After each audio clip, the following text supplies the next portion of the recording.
In front of me is Motorola Razr 60 Ultra, and today I would like to show you how you can download and apply Apple layout on this Android.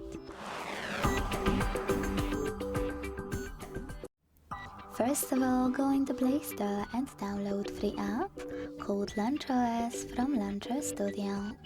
When it's ready, you don't have to open it, just exit Play Store and go into Devices Settings.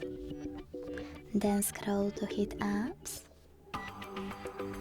click on Default Apps, select Home app and apply Launcher Pro by clicking on it. Now wait for a pop-up and hit Allow All for your launcher to work. Then wait. As you can see, after a couple of seconds, mine was successfully applied. If you want to make some changes to it, this time you need to access Launcher app and change whatever you want to. To go back to your default launcher, access the same settings and click on the Moto App Launcher.